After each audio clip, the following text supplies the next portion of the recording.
जय गुरुदेव मित्रांनो. आपण कठोपनिषद याच्यावर चर्चा करत आहोत आणि या भागात आपण beyond the layers of existence किंवा अस्तित्वाच्या पलीकडे याविषयी चर्चा करणार आहोत. तर आपण मागेही चर्चा केल्याप्रमाणे उपनिषदेची सुरुवात हे नेहमी शांती मंत्राने केली जाते, बरोबर आहे. तर आपण शांती मंत्रानेच आताही सुरुवात करूया. ओम सहनवावतु सहनौ भुनक्तु सह वीर्यं करवावहे तेजस्विनावधीतमस्तु मा विद्वेषावहे. ओम शांती ओम शांती शांती. मित्रांनो, आपण प्रत्येक म्हणजे ओम सहनावतु सहन बनू सहवीर्य करावे तेजस्विनावधी मा विद्वेषावे याचाही थोडासा अर्थबोध आपण करून घेतलेला आहे. तर महाविद्वेषावही काय असेल, तुम्ही एकामेकाचा द्वेष करू नका असं म्हटलेलं आहे, बरोबर आहे. Let us not hate each others हा शांती मंत्रात सांगितलेला आहे. हे का गुरूंना माहीत आहे बरं का, माणसाचं मन कसं आहे आणि माणसाचं मन कसं काम करतं. या जगात कुणीही परफेक्ट नाही आहे, बरोबर आहे. इम्परफेक्ट असू शकतात प्रत्येकजण. तर त्यांना माहीत आहे हाऊ द माइंड वर्क्स. त्यामुळे ते सांगतात की तुम्ही एकमेकाचा द्वेष करू नका. जनरली काय होतं, जे आपण बाहेर पाहतो ते आपलंच रिफ्लेक्शन असतं. म्हणजे तुम्हाला असं सांगतो की तुम्हाला जे काही वाटतं ते बऱ्याच वेळेस आपण दुसऱ्यावर आरोपित करतो, असंही म्हटलं जातं. असंही सांगितलं तर वावगं होणार नाही. म्हणजे तुमच्या आतील प्रतिमा तुम्हाला बाहेर तुम्ही बऱ्याच वेळेस आरोपित करत असतात. त्यामुळेच त्यांनी काय सांगितलेलं की एकत्रित करूया, आपण एकमेकास सह करूया. जे काय करायचं आहे ते आपण एकमेकाशी निगडीत. म्हणजे जसं गुरूंनाही प्रश्न आहेत, गुरु हॅज ऑल्सो प्रॉब्लेम्स, तुम्हालाही प्रॉब्लेम्स आहेत. हे जरी सगळं तुम्ही जेव्हा एका लेव्हलला याल, एका व्हायब्रेशन एका वेव्हलेंथला याल, त्यावेळेस ते हायर नॉलेज तुमच्यात आत येऊ शकेल किंवा वाहू शकेल असं. म्हणजे आता हे बघा की इथं बऱ्याच वेळेस मन हे जुळत नाही किंवा लोक जगतात हा एकमेकाशी पटत नाही. हा एक आपण जनरल मिळणारा अनुभव आहे. पण तुम्ही जरा या भौतिक सृष्टीत बघितलं, या युनिव्हर्समध्ये बघितलं तर काय दिसेल तुम्हाला. इथं सुद्धा जे पंचमहाभूत आहेत ना मित्रांनो, पृथ्वी आप तेज वायू आणि आकाश, हे पहिले चार जे आहेत घटक, ते घटक काय माहिती आहे का, पाचव्या अवकाशात स्थिर आहेत. पण ह्या चारांचंही एकामेकाशी पटत नाही. स्टील दे आर लिव्हिंग, हे लक्षात घ्या. म्हणजे कसं तर मित्रांनो, वारा आणि अग्नी यांच्यात वैर आहे किंवा संघर्ष आहे असं म्हणूया आपण. अग्नी आणि पाणी यांच्यात सुद्धा संघर्ष आहे, वैर आहे. तसंच पाणी आणि पृथ्वी यांचंही जमत नाही आहे, परंतु तरी देखील हे सर्वजण आकाशात एकत्रित राहतात. आणि गमतीचा भाग आहे, तुम्ही बघा, जर अग्नी आणि पाणी यांच्यात वैर आहे, जर पाणी तापलंच नाही तर सगळं काय होईल, बर्फच राहील ना. म्हणजे ह्या एकमेकाच्या विरोधी पण तरी देखील एकमेकाशी संघर्ष असणारे घटक आहे.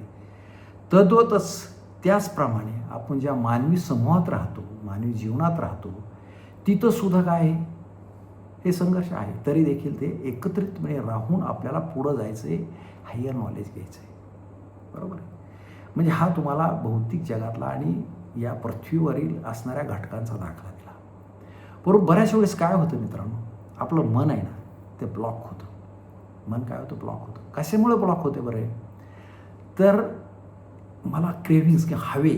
आता ह्यात जे हवं किंवा तृष्णा नावाची जी गोष्ट आहे ना, जे जीवनात आहे प्रत्येकाच्या, ती किती तृष्णा आहेत त्या, तर मित्रांनो 4 प्रकारच्या तृष्णा आहेत जीवनात. एक पुत्रेष्णा, वित्तेष्णा, लोकेष्णा आणि जीवेष्णा. बरोबर आहे. पुत्रेष्णा हे माहीत आहे की मला मुलासाठी इतका कष्ट घेतो व्यक्ती किंवा इतकं त्याला कम्फर्टमध्ये ठेवायचं आहे की इतक्या मोहात पडलेला असतो की तो त्याच्याशी जे काही अटॅचमेंट ज्याला म्हणू ती खूप मोठी असते. त्यासाठी तो काही जीवाचं रान करतो म्हणतो ना आपण मुलासाठी, तो एक प्रकार आहे. ही झाली पुत्रेष्णा. त्याच्यात सुद्धा मन तुमचं नेहमी अडकलं, ब्लॉकिंग ऑफ द माइंड, म्हणजे तुम्हाला पुढे सरकायला संधी मिळू देत नाही ते. दुसरं काय आहे वित्तेष्णा. वित्तेष्णा म्हणजे काय, सतत मनी म्हणजे पैसा पैसा येणं प्रकारे जीवनात पैसा कमवण्याचा आटोकाट प्रयत्न करतो आणि पैसे कशासाठी कमवतो तर मला पुढं भविष्यात काय मिळेल, कम्फर्ट मिळेल, सुख मिळेल, या एका उद्देशाने तो वित्तेष्णामध्ये गुंततो. म्हणजे वित्तेष्णामध्ये सुद्धा माणूस अडकवून पडतो. बरेचशी माणसं आपण म्हणतो ना की तो म्हणजे एखाद्या वेडा झाला आहे पैशासाठी, तो काहीही करायला तयार आहे, त्याला पैसा मिळत असेल तर तो काही करायला तयार आहे असंही म्हटलं जातं जनरलमध्ये.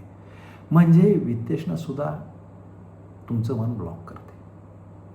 लोकेष्णा.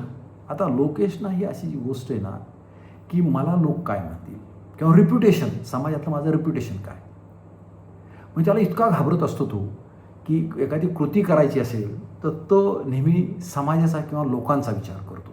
हे लोकांना आवडेल का, चांगलं वाटेल का माझी याच्यात इज्जत जाईल, मला लोक नावं ठेवतील. हा सतत त्याच्या डोक्यात चालू असणारा संघर्ष आहे. मग ह्या भीतीपोटी तो बरं का ज्या गोष्टी अनुकूल आहेत त्यासुद्धा करायला घाबरतो. लक्षात आलं का? म्हणजे लोकेष्णा ही इतकी गोष्ट भयानक आहे की एक वेळ मी म्हणतो त्याला एखादी गोष्ट खायची असेल, प्यायची असेल किंवा हे काय, तो ते विचार करतो. परंतु सगळ्यात जर कशाला घाबरत असेल जीवनात तो, तर तो लोकेशनला घाबरतो. रेप्युटेशन, मला लोक काय म्हणतील. याच्यामुळं काय होतं, ह्या 4 प्रकारच्या स्नामुळे तो पूर्णपणे अटकला जातो. ह्या जीवनातल्या ज्या तृष्णा आहेत ना 4 प्रकारच्या, त्या रिमूव्ह करणं अत्यंत गरजेचं आहे. आता नचिकेता आणि यम यांच्यातला जो संवाद आहे मित्रांनो, हा संवाद इतका सुंदर आहे संवाद की तो ऑफर करतो, म्हणजे की तू हा प्रश्न मला म्हणजे विचारू नको की मृत्यूनंतर काय. यासाठी तो लौकिक अर्थाच्या सगळ्या गोष्टी त्याला देण्यास तयार होतो, परंतु तो ॲक्सेप्ट करत नाही. लौकिक अर्थाचे म्हणजे धनसंपदा असेल, काही राज्यपद असेल, काही मी तुम्हाला मागे चर्चा करायला गेलो, तो सुंदर स्त्री असेल, what ever it may be, तो द्यायला तयार, पण तो त्याच्यात पास होतो. तो म्हणतो हे जी आहे ती all these are temporary stages. या ज्या आहेत ह्या टेम्पररी स्टेजेस आहेत आणि याच्यातून काय होणार आहे, आपल्याला दुःख आणि वेदनाच होणार आहेत. तर ते नको, तर त्याच्या पलीकडची गोष्ट मला सांग. म्हणून काय लौकिक अर्थाने नचिकेता पास झालेला आहे परीक्षेत मित्रांनो. आता हे करत असताना तुम्ही म्हणाल की म्हणजे मग हे सोडून द्यायचं का, दुःख वेदना निराशा पळून जायचं का, किंवा ह्याच्यापासून पळून जाणं म्हणजे वैराग्य आहे का, तर अजिबात नाही. लक्षात आलं, ह्याच्यापासून पळून जाणं म्हणजे वैराग्य नाही आहे. लक्षात आलं.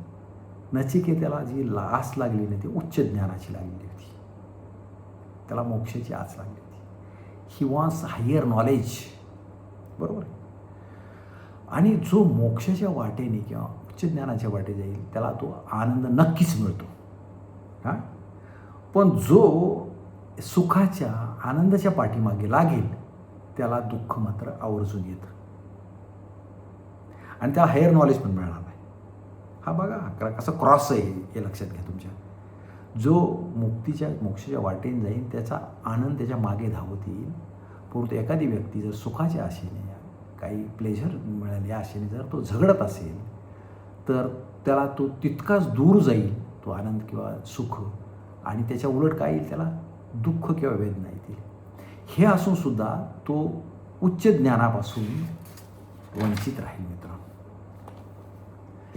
तर काय म्हटलेलं आहे त्यांनी की स्वयं धीरा पंडितम मन्यमाना, जे स्वतःला खूप हुशार समजतात, लक्षात आलं का, ज्ञानी समजतात की मी खूप इंटेलेक्च्युअल आहे, ते सुद्धा राऊंड अँड राऊंड फिरत असतात मित्रांनो. काय होतं, जडत्व येतं त्यांना. त्यांचं पुढं म्हणजे ही एक तर भावना अशी असते त्या हुशार माणसाची किंवा ज्याला थोडंफार माहिती आहे, तो का हे आय नो दॅट. म्हणजे ज्यावेळेस तुम्ही म्हणता की एखादी गोष्ट मला माहीत आहे, तिथून पुढचं तुमचा शिक्षणाचा प्रवास संपतो. तुम्ही जाणूनच घेत नाही ते की I know that, that's the end. म्हणजे जे काही स्वतःला हुशार समजतात ते सुद्धा अडकून बसतात मित्र. परंतु हायर नॉलेज किंवा ज्ञान किंवा आत्मन हे मिळण्याचा प्रत्येक मानवाचा जन्मसिद्ध हक्क आहे. बरोबर आहे, हा प्रत्येक मानवाचा जन्मसिद्ध हक्क आहे. परंतु काय माहिती आहे का, ह्यात गमतीचा भाग सांगतो की हे बुद्धीनं, अहंकारानं, प्रयत्नानं, वाचनानं हे साध्य होणारी गोष्ट नाही. पुढचं सांगतो, ते जे प्राप्त करायचं आहे हे काय साध्य होत नाही आहे. ते कशाने प्राप्त होणार आहे? अमेजमेंट, आश्चर्यचकित नाही. तुम्ही ते पकडण्याचा प्रयत्न करीत नाहीत बरं का. ज्यावेळेस तुम्ही पकडण्याचा प्रयत्न करत नाही त्यावेळेस तुम्ही आश्चर्यचकितपणा किंवा वंडरमेंट येतो आपण ज्याला म्हणतो. आणि वंडरमेंटने इट्स पॉसिबल. ही जी फर्स्ट स्टेप आहे किंवा पहिली पायरी आहे ज्यामध्ये योगा व ईश्वरांचा संगम होतो मित्रांनो. First step is wonderment. लक्षात तुमच्या. आता हे जे तुम्हाला मगाही सांगितलं मी, ही बऱ्याचशा वेळेस भौतिक जीवनात जगत असताना काय होतं की आपल्याला जे वाटतं, आपल्या जे मनात येते पुढच्या येते. म्हणजे गुरुजींनी सुद्धा सांगितलं होतं की सत्संगामध्ये एक त्यांचा भक्त म्हणू किंवा असे की ते म्हणले तुम्ही माझ्यावर रागवले आहात. It's not possible. त्याच्या आत तो राग आहे म्हणून त्याला तो बाहेर दिसतोय. कारण तेवढा वेळही नाही.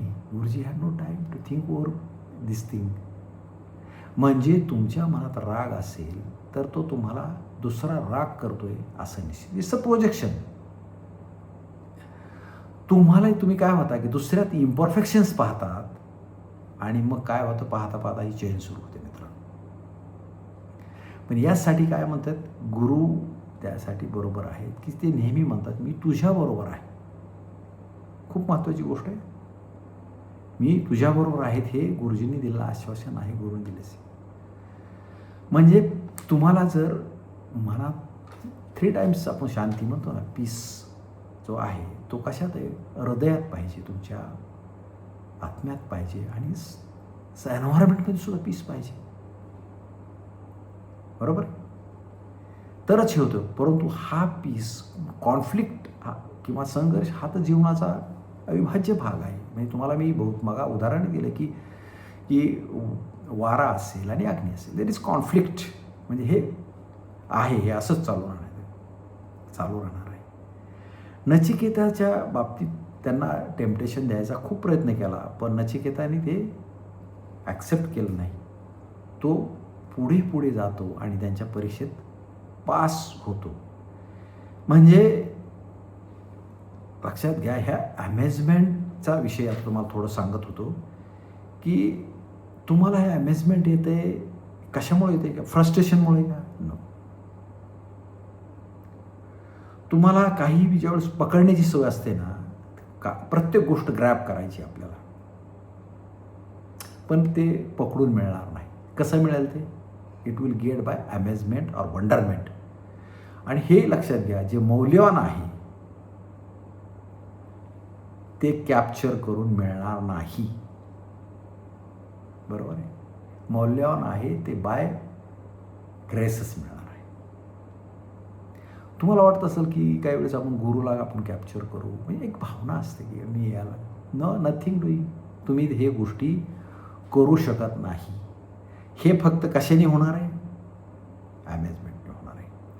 आणि बऱ्याचशा वेळेस काय करतो आपण की दुसऱ्यावर आरोप देणं ही आपली एक सवय आहे. दुसऱ्याला आरोप द्यायचे, दुसऱ्यावर आरोप करायचे आणि ढकलायचे दुसरा प्रश्न, पण याने तो प्रश्न मिटत नाही आहे मित्रांनो.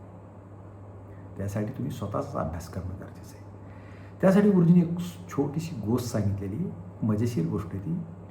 म्हणजे रामाचं राज्य होतं त्यावेळेची गोष्ट आहे. रामराज्यात एक वेळ काय होत असतं की रामाचं राज्य हे न्यायासाठी प्रसिद्ध आहे, हे आपल्याला निश्चित माहीत आहे.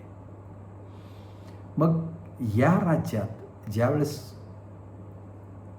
एका रस्त्याने कुत्रं चाललेलं असते आणि त्या कुत्र्याला एकजण दगड मारतो. दगड मारल्यानंतर आणि त्याची त्याचा पाठलागी करतो. ते कुत्रं, दिस इज स्टोरी, ही कथा आहे. ते काय करतात की ठीक आहे चलो, ते रामाकडे जातात आणि म्हणतात की हे पहा, हे रस्ते जे आहेत ते सर्वांसाठीच आहेत, सर्वांचा रस्ता आहे. तत्कालीन कालावधीत त्या रस्त्यावरून घोडा, हत्ती, गाय सगळे जात होते, मी जातोय, मग मला का त्रास? मग ते तत्कालीन काळाची व्यवस्था होती की जो फिक्टीम आहे त्याला विचारायचं, त्याला न्याय कसा द्यायचा, ज्याच्यावर अन्याय झाला आहे त्याला विचार, त्याला काय तुझी काय इच्छा आहे म्हणून, तो कल्प्रिट आहे त्याच्याकडे. तर ते सांगतो की एक काम करा, त्याला एका आश्रमाचा हेड करा. कारण तो त्या आश्रमाचा हेड म्हणजे एक कथेचा भाग आहे, डोकेदुखीचा भाग आहे आणि पूर्वजन्मात तो होता आणि by will he became a dog, अशी त्या कथानक आहे त्याच्या. म्हणजे अध्यात्माच्या मार्गावरून प्रवास करताना खूप जण प्रवास करतात. तो प्रवास अवघड आहे हे आपण जाणतो आणि थोडेच पोचतात मित्रांनो. म्हणजे फ्यू पीपल्स रिच देअर, आपण ज्याला म्हणतो हजारो जातील त्यावेळी एखादा पोहोचेल. म्हणजे अगदी तत्कालीन कालावधीतली एक गोष्टसुद्धा आहे की आपण म्हणतो की एका राजाने, तो अगदी तत्कालीन म्हणजे जुन्या काळातली गोष्ट आहे, तर तो बौद्ध धर्माचे प्रसारक मॉन्क म्हणून असतात आणि भिक्षुकरी वगैरे ते त्या काळातली घटना आहे. तर राजा वयस्कर झालेला असतो आणि तो म्हणतो की आता ह्या राजगादीवर बसवण्यासाठी एखाद्या ज्ञानी व्यक्तीची, पात्रता असणाऱ्या व्यक्तीची तिथे बसवायला हवं आहे. त्यांना पुत्रही नसतो. मग ते सांगतात की त्यांच्या त्या मॉन्कला की तुम्ही माझ्याकडे एक जण असा पाठवून द्या की जो मी त्याला राजा बनवेल. मित्रांनो, सांगण्याची गोष्ट सांगतो, ते पाठवताना 10 लोक पाठवतात. 10 लोक पाठवतात, तसा निरोपही देतात. ते म्हणते मी एकाचीच मागणी केली, तर ते सांगता एकच पोहोचेल. त्याचं कारण काय मित्रांनो, जे 10 निघले होते का ते वेगवेगळ्या कारणाने, म्हणजे कोणी स्वतःच्या घरी जातो, कोणी कुठं जातो, कोण कशात अडकतो, कोण जंगलात भटकतो, शेवटी राजवाड्यात फक्त एक जण पोचतो. सांगण्याचं तात्पर्य असं आहे की स्पिरिच्युअल पाथवर लाखो जातात पण पोचतो एखादाच. म्हणजे बेसिकली ही गोष्ट अवघड आहे हे लक्षात आलं असेल. म्हणजे आपल्याला जे काही गुरुजींनी सुद्धा ज्ञान शिकवलं, प्रत्यक्ष आचरणात आणायचं म्हटलं, अगदी बेसिक कोर्समधलं जे काही 5 गोष्टी तुम्हाला सांगितल्या असे आहे की don't become the football of others opinion. म्हणजे तुम्ही दुसऱ्याच्या मतावरची एवढं लक्ष देऊ नका, ते तो म्हणतो म्हणून त्या पद्धतीने वागू नका, किंवा तुम्ही वर्तमान काळात जगा किंवा जसे असतील तसे लोकांचा स्वीकार करा, accept the people as that, किंवा आपण म्हणू की don't see the intention behind the action. तुम्ही त्याच्या कृतीच्या मागे इंटेन्शनही पाहू नका. हे सगळं आत्मसात करायला आपल्याला माझ्या दृष्टीने एक जन्मही अपुरा पुरेल. याला एकच आहे आणि एकमेव पर्याय म्हणजे you should become hello and empty. ते झाल्याशिवाय तुम्हाला ही गोष्ट शक्य नाही. बरोबर आहे. तर या यम आणि नचिकेताचा जो संवाद आहे, या संवादात ते काय सांगतात की एक तर कसं आहे मित्रांनो की गुरु आणि शिष्य, बरं का, म्हणजे एखाद्या व्यक्तीला चांगला गुरु मिळणं हे सद्भाग्याचं लक्षण आहे आणि त्या गुरुला शिष्य मिळणं, चांगला शिष्य मिळणं, हेही त्यांचं भाग्य समजूया आपण. बरोबर आहे. होतंय कसं बघा की नचिकेत आणि यमाची ही अशा प्रकारची जोडी आहे मित्रांनो. ते हे सांगतात, हे जे विचारतात त्याला ते रिव्हर्स विचार नचिकेता बोलतो आणि ते प्लीज होतात. ते दोघंही एकमेकाची स्तुती करतात असंही म्हणूया आपण. मृत्यू जो आहे ना, ॲक्च्युली विचार केला तर हा क्रूर नाही आहे. मृत्यू हा दयाळू आहे. मृत्यू हा, आणि तो प्रत्येकाच्या हृदयात आहे. Death is a part of divinity म्हणलं. हा डिव्हिनिटीचाच किंवा दैवी भागात दैवाचाच एक अविभाज्य भाग आहे. तो तुमच्या हृदयात, हर्टमध्ये, in the cave of the heart सुद्धा आहे. आता साधं प्रिन्सिपल आहे बरं का, की तुम्ही विचार केला, तुझे मित्र, तुझे शत्रू सगळे जर असतील, म्हणजे what ever it be, they are made up of by one substance, हे एकाच पदार्थापासून तयार झालेले आहेत. मग वेगळा आला कुठे? दुसरा कोण आहे इथं? मग तुम्ही कशाचा द्वेष कराल? जर तुमचे मित्र असतील, शत्रू, हो यार, what ever it may be, सगळ्यांचे जर बेसिक प्रिन्सिपल एकच आहे, तर इथं द्विजाभाव आला कुठून, हा प्रश्न पडतो. मग ह्यासाठी काय करायला पाहिजे? तुम्ही you should come beyond the logic, तर्काच्या बाहेर या. म्हणजे असं जसं आहे की क्वांटम फिजिक्समध्ये आपण म्हणतो की लाकूड आहे, लाकडापासून वस्तू बनवलेल्या आहे. मेन जो आहे ते लाकूडच, मग त्यापासून त्याचा उपयोग वेगळा असेल. खुर्चीचा उपयोग वेगळा होईल, कॉटचा उपयोग वेगळा होईल, दरवाजाचा वेगळा आहे, पण हे सगळ्यात बेसिक जी प्रिन्सिपल आहे ते लाकूड आहे. बरोबर? म्हणजे याच्या ज्यावेळेस तुम्ही बाहेर या, त्यावेळेस तुमच्या लक्षात येईल की देर इज वन प्रिन्सिपल. बरोबर? एकच तत्व आहे. आणि तसा विचार केला तर सर्व जग म्हणजे एक लहरी आहे, लहर आहे, लहर म्हणून आपण, किंवा व्हायब्रेशन्स म्हणूया. तर या जगाचं अस्तित्व जे एका सायंटिस्टच्या माध्यमातून जर विचार केला, तर ते ज्यांनी 35 वर्ष मॅटरवर स्टडी केला आणि त्याच्यानंतर त्यांना त्यांच्या लक्षात आलं मॅटर डझंट एक्झिस्ट. बघा, म्हणजे ही असं गुरुजी म्हटले की त्यावेळेस 35 वर्ष त्याचे जीवन ते वेस्ट गेले का? बरोबर? म्हणजे जग हे अस्तित्वात ह्या 3 गोष्टीमुळे येतं. बाय वर्ड कॅन, लक्षात आलं तुम्ही? कशा, कुठल्या 3 गोष्टी? सिम्पल पेंडुलमचा तो नियम सांगितला आहे. म्हणजे 3 गोष्टी जगाचं अस्तित्व दिसायला अत्यंत महत्त्वाच्या आहेत. ही एक थिअरी मांडलेली आहे. तद्वताच किंवा त्याचप्रमाणे श्रीकृष्णाने काय केलं? जग चालण्यासाठी सुद्धा सत्व, रजस आणि तमस हे 3 गुण पाहिजे. म्हणजे पॅरलल झाल्या ह्या गोष्टी, लक्षात घ्या. म्हणजे इथं दिसणारे हे सगळे एव्हरीथिंग किंवा एव्हरीबडी इज अ व्हायब्रेशन. म्हणजे प्रत्येक गोष्ट ही तरंग किंवा आहे, यापेक्षा वेगळं काही नाही. कारण काय? तुम्हाला जे दिसतंय, काय विचार असतील, इमोशन्स असतील, भावभावना असतील, येतात जातात, they are all this things are temporary. किंवा तुम्ही जर त्याच पुढापूर की प्रेझेंट मोमेंटमध्ये आला, त्या व्हॅनिश होतील. मग मायेमुळे हे सगळं घडतंय हे लक्षात घ्या, आणि त्यामुळे स्वतःला दोष देण्याचं टाळायला पाहिजे. तुम्ही जर कौतुक, सात्विक माणूस कसा आहे माहिती आहे का, की तुम्ही ही लुक्स इनसाइड, म्हणजे तो पाहतो, त्याला काय मिळतं? आनंद बी मिळतोय, तो त्याला पटकन समजलंही जातं सांगितलेलं. पण तामसिक माणसाला तुम्ही कितीही सांगितलं तरी त्याच्यावर काही परिणाम होत नाही, हे लक्षात घ्या. आता मागील भागात मित्रांनो मी तुम्हाला नचिकेता आणि आपल्या यमाच्या संदर्भात जे काही बोलत होतो, की नचिकेता ते थोडंसं आणखी रिवाईज करायची माझी इच्छा आहे, आणखी त्याच्यात ॲडिशनल करायची. ते नचिकेता जो काय सांगतो की तुम्ही मला असं ज्ञान द्या की ते सत्य आणि असत्याच्या पलीकडचं असलं पाहिजे. बरोबर आहे का? म्हणजे तो असं नाही म्हटला की मला सत्याचं ज्ञान द्या, हे लक्षात घ्या. सत्य आणि असत्याच्या पलीकडचं ज्ञान मला द्या. त्याचं कारण काय माहिती आहे का, की आपल्याला असत्य किंवा सज्जन आणि दुर्जन याच्यातलं दुर्जनम प्रथमम वंदिते म्हणतो आपण, तदनंतरम सज्जन. त्याचं कारण असं की मित्रांनो, ह्या दुर्जन लोकांनी स्वतः तो एक्सपिरिमेंट केलेला आहे स्वतःवर. त्याची किंमत चुकली त्यांच्या जीवनाची, काही वर्ष त्यासाठी घालवली ती, आणि मग त्याचा अनुभव सज्जन लोक घेतात आणि त्याप्रमाणे ते वागत असतात. बरोबर आहे.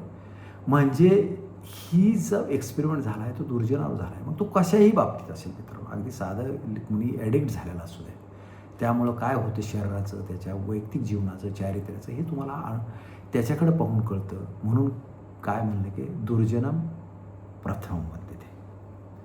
आता या बाबतीत जर तुम्ही विचार करा तर सज्जन त्रास होतो, डेफिनेटली त्रास होतो, परंतु जितका तो घासला जाईल ना तितका तो चमकतो. आता याच्या बाबतीत तुम्हाला काय उदाहरण देता येईल बरं मित्रांनो, की सोनं जेवढं तुम्ही तावून सुलाखून घ्यावा त्याची तेवढी इम्प्युरिटी निघणार. हे एक उदाहरण सांगू शकेल. दुसरं काय उदाहरण देता येईल आपल्याला, तर चंदन जे आहे जितना घिसोगे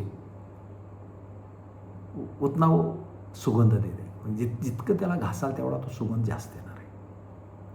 किंवा याच्या पुढे जाऊन हवा साधं उदाहरण आहे, ऊस आपण काय करतो, सारखाच घालतो, तो पिळून निघतो, परंतु काय देतो तो रस, तो गोडच देतो. तर तुम्हाला जर असं वाटत असेल की मला समाजाकडून मारलं जाते, पिटलं जाते, इट्स बेटर. तुम्हाला तुमची त्याच्यातून नवीन चमक तयार होते, नवीन गोष्टी तयार होत आहेत, हे नेहमी लक्षात द्या. म्हणजे आपल्या लक्षात येईल की तुम्हाला जर या गोष्टीत म्हणजे ध्यानामध्ये जर जे लोक खोलपणे उतरतात, म्हणजे जे ध्यान करतात आणि ध्यानामध्ये उतरतात, तर त्यांचं काय होतं, त्यांना मृत्यूचं भय राहत नाही. त्यांना मृत्यू भय राहत नाही. मान अपमान फिकीर किंवा त्या स्टेजला तो एक स्टिलनेसचा एक्सपिरियन्स करतो, म्हणजे येतो त्याला. आणि हा मृत्यू जो आहे ना, मृत्यूबद्दल खूप जुनी म्हणजे ते परंपरा होत्या खेड्यात वगैरे. जर विचारात केला ना, एखादा झोपल्यानंतर समजा खाली तुम्ही तत्कालीन खेड्यात झोपल्यानंतर ते जर बेड काढला तर तो त्याच्यावर पाणी शिंपडलं जायचं, खाली पाणी शिंपडलं. त्याचं कारण असं आहे की तुम्ही झोप ही सुद्धा एक छोटासा मृत्यू आहे. मग तत्कालीन कालावधीत ती प्रथा राबवली जाते. किंवा जनरली तुम्ही बेडवर जेवणसुद्धा नाही करू नये म्हणतात. लक्षात आलं तुमच्या. तर हे जे तत्कालीन कालावधीतला जो प्रथा होती त्याच्या पाठीमाग सुद्धा रिझन बिहाइंड इट होतं, परंतु त्या काळाच्या ओघात आता नष्ट झाल्यात किंवा आता त्या पाळत नाही, हे सोडून द्या. आता हे जे सर्व घडतं आहे, म्हणजे मृत्यू जो आहे, तुम्हाला मृत्यूच्या बाबतीत मी सांगितलं शेवटी की लास्ट 2 फॅक्टर सांगितले ते. म्हणजे पहिला जो आहे स्पर्श जातो, चव जाते, गंध जाते, शेवटचे 2 सांगितले साऊंड अँड लाईट. तर मृत्यू हा काही वेगळा नाही मित्रांनो, म्हणजे हा प्रकाश आणि आवाज याचाच मेळ आहे लास्टला. तर जो बौद्ध परंपरेत जे सांगितलेलं आहे मित्रांनो की 1 हँड क्लॅप ज्याला म्हणतो, ओम जो आहे, बरोबर, ओम हा 1 हँड क्लॅप आहे की ज्याच्यामुळे काय होतं, इथेही दोन्हीचं मिलन आहे. कशाचं मिलन? ओममध्ये लाईट आणि प्रकाशाचं आहे. तुमच्या आता हे का म्हणतोय मी, तर तुम्ही ज्यावेळेस हे 2 गोष्टी बाजूला असाल त्यावेळेस जीवनात दुःख राहणार नाही. म्हणजे तुमच्या जीवनातला जर आवाज जर काढून घेतला, आवाज इन द सेन्स काय होतं की तुमच्याविषयी कोणतरी वाईट बोललं, तुम्हाला दुःख होतं, आसपास आवाज ऐकले दुःख होतं, काही असं टीका टिप्पणी केली कुणी तरी दुःख होतं. मग तुमच्या मनाची स्थिती बिघडते. तद्वतच त्याप्रमाणे प्रकाशाची योजना आहे. प्रकाश बी काय होतं, लाईट काय होतं, फॉर्म दिसतो, मग तुम्हाला आकार दिसतो, आणि आकार जितके दिसाल त्यावेळेस मग मन विचलित होतं तुमचं. वेगवेगळ्या प्रकारचे आकार, वेगवेगळ्या गोष्टी बघता. हे जर दोन्ही जीवनातून काढले तर काय होईल, आनंद निर्माण होईल. मग आता हा आवाज जो आहे आणि लाईटचा याचा अधिकरण काय आहे, तर ओम हे प्रकाश आणि आवाज सादरीकरण आहे. मग तुम्ही ओमवर ध्यान करू शकता. बघा, आकारालाच आकाराने घालवायचा आपण तो एक प्रयत्न करतो. सर्वसामान्यपणे जीवनात काय माहिती का, एक 5 तत्व जे म्हणतो ना, आस्ती भाती प्रीती नाम आणि रूप. आस्ती भाती प्रीती हे आत्म्याचे गुण आहेत मित्रांनो, बरोबर आहे. आस्ती भाती प्रीती हे कशाचे गुण आहेत?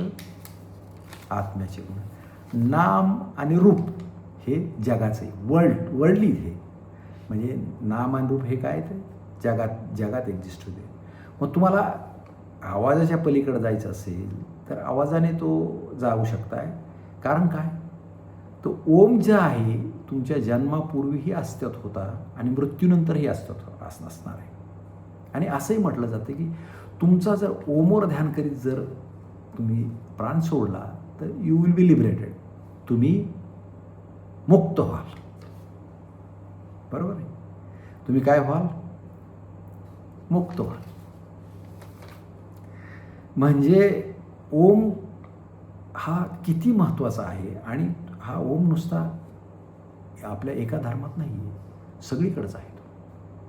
म्हणजे बुद्ध असेल किंवा हिंदू, सिख, या सर्व किंवा जैन धर्म आहे, ओमला महत्त्व आहे मित्रांनो. आता जो काही सिमिलर त्याच्या आहे तो आमीन आहे, बरोबर आहे. किंवा झुरिस्टमध्ये शालोम आहे, हे पॅरल आहेत. म्हणजे तर या ओमवर जर तुम्ही ध्यान केलं तर तुम्ही आवाजाच्या आणि प्रकाशाच्या पलीकडे जाल. तुम्ही ज्यात अडकला होता त्याच्यातून बाहेर पडण्याचे एक साधन आहे तुम्हाला.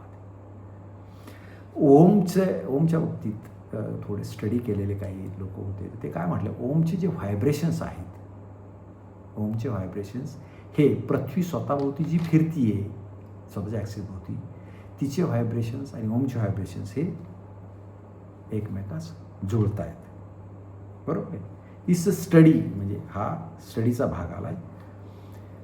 तुम्ही ओमवर जर अभ्यास केला तर तुम्ही म्हणजे वेगवेगळ्या धर्मात सांगितलं ही तर गोष्ट आहेच, परंतु त्याच्यावर जर ध्यान केलं तर तो एक तुम्हाला लिबरेशन किंवा मुक्ती जाण्याचा एक मार्ग आहे मित्रांनो. मग आता तुम्ही जर असा विचार केला की ह्या शरीरात म्हणजे शरीर जे बनलेलं आहे ते तुमचं सप्तधातूने बनलेलं आहे असं म्हटलं जातं, बरोबर आहे. आणि त्याच पद्धतीने की याचा जर विचार केला तुम्ही की तुम्हाला एक युनिव्हर्सल प्रिन्सिपल सांगतो की तुम्हाला कुणीही दुःख देऊ शकत नाही किंवा सुखही देऊ शकत नाही. Nobody can give you happiness or sorrow. कष्टस्य सुखस्य कोपती ज्ञाता. हे सर्व तुमच्या मनात आहे. तुम्ही याच्या पलीकडे गेला तर काय मिळेल तुम्हाला? आनंद मिळेल. तुम्हाला गुरुच्या सानिध्यात सुद्धा का आनंद मिळतो? कारण तुम्ही एका वेव्हलेंथवर असता. You got the comfort there, बरोबर. म्हणजे तुम्ही एका लेवलला असता तिथं तुम्हाला एकदम कम्फर्ट झोनमध्ये आल्यासारखं वाटतंय. आत्ता जे तुम्हाला सांगितले सप्तधातूंनी जे बनलेलं शरीर आहे तुमचं, म्हणजे अस्थि, मज्जा, ब्लड, म्हणजे इट्स अ फ्लुइड. म्हणजे सप्तधातू म्हणजे सप्तधातूने बनलेलं जे शरीर आहे तर धातू प्रसाद आहे असं म्हणून त्याच्या पलीकडे गेला तरी देखील तुम्हाला प्राप्ती होते. धातूचा दुसरा जो अर्थ आहे तो गिव्हर बी आहे, म्हणजे देणारा कोण आहे? परमेश्वर आहे. मग तुम्हाला ते काय मिळणार? The grace through the divine,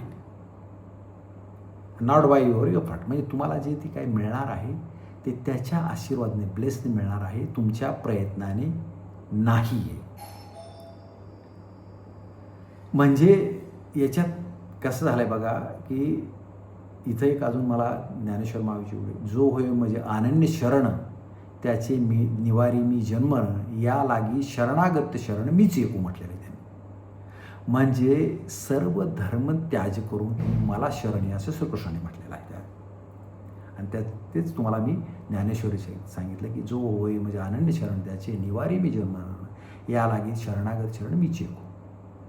म्हणजे तू मला शरण आला तर इट्स अ ब्लेस. सगळं सोडून ये, तुला मोक्ष का मुक्ती. राईट. तुम्ही ह्या जे काही आहेत, तुम्ही एका जागी ध्यान करायला बसला तर तुमचं मन विचलित होतं. बरोबर आहे. म्हणजे एका जागी ध्यान करायला बसलात काय होतं, तुम्ही काही वेळेस तुमच्या मनात कोणाविषयी द्वेष येतो, भावना येतात, तर तुम्हाला फॉर्मलेसकडे जाणं गरजेचं आहे. आणि त्यासाठी काही तांत्रिक टेक्निक किंवा 10 प्रकारच्या विद्या, 10 नॉलेज, त्या कशासाठी, तर हे अडथळे दूर करण्यासाठी सुद्धा वापरले झाले. त्यातली जी एक आहे ती छिन्न मस्तक म्हणजे हेड. तुम्हाला ज्याच्याविषयी हेट्रेड आहे, द्वेष आहे, मद आहे, ते एक काय काम करा, त्याला म्हणजे फिजिकली नाही, असं समजा की त्याला डोकं नाही. आपल्याकडे जे 9 ग्रह आहेत ना मित्रांनो, त्यातले 2 ग्रह असे आहेत, राहू आणि केतू, की एकाला धड आहे पण मस्तक नाही, आणि एकाला मस्तक आहे पण धड नाही, अशा प्रकारचे आहे. म्हणजे तो हे एक टेक्निक आहे मित्रांनो, की एखाद्याविषयी तुम्हाला जर काय वाटत असेल, द्वेष किंवा खूप राग असेल, तर यू इमॅजिन दॅट. म्हणजे ती एक पद्धत आहे की तुमच्याकडला अडथळा दूर करण्याची. म्हणजे या अडथळे दूर करण्याच्या तांत्रिक गोष्टी आहेत, त्यासुद्धा काही वेळेस उपयोगी येतील. म्हणजे आपण काय पाहिलं, ओमवर ध्यान केलं तरी तुम्हाला मुक्ती मिळू शकते. दुसरी गोष्ट श्रीकृष्णाने सांगितलं, हे प्रयत्न साध्य नाही, प्रयत्नाशिवाय आहे. बरोबर आहे. हे ज्या गोष्टी सांगत, वेगवेगळे प्रकार सांगितले, फॉर्मपासून फॉर्मलेसकडे या, आवाजाला बाहेर काढा, सगळं झालं, एव्हरीथिंग.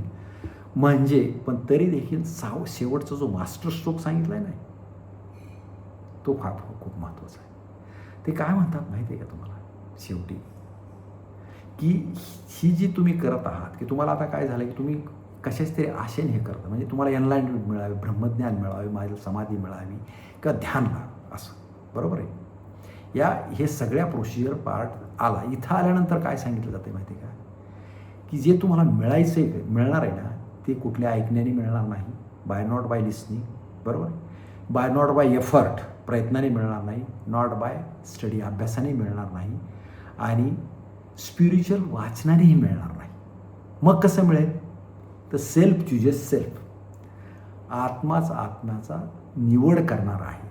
म्हणजे इथं तुम्हाला पूर्णपणे संपवलेला आहे. लक्षात आलं तुमच्या. म्हणजे तुम्ही ज्या अहंकाराने इथपर्यंत आला की मला हे मिळवायचं आहे, तर तो तिथं चक्काचूर झालेला आहे. मग काय झाला, तुम्ही यू बिकम्स हेल्पलेस, आणि तुम्ही सरेंडर झाला आता तिथं. म्हणजे तुम्हाला हे पाहिजेच आहे, याच्यातून सुटका, म्हणजे कशाचे कुठलंही पाहिजे असेल, म्हणजे ती हायर नॉलेज असेल किंवा मला एनलाइटमेंट पाहिजे असेल, इथं थोडासा त्यांनी झटका दिला आहे. आणि मग काय सांगतात तिथं, सेल्फ चुजेस सेल्फ. आत्माच आत्म्याची निवड करेल मित्रांनो. आपण राहिलेलं पुढील भागात बघूया. जय गुरुदेव.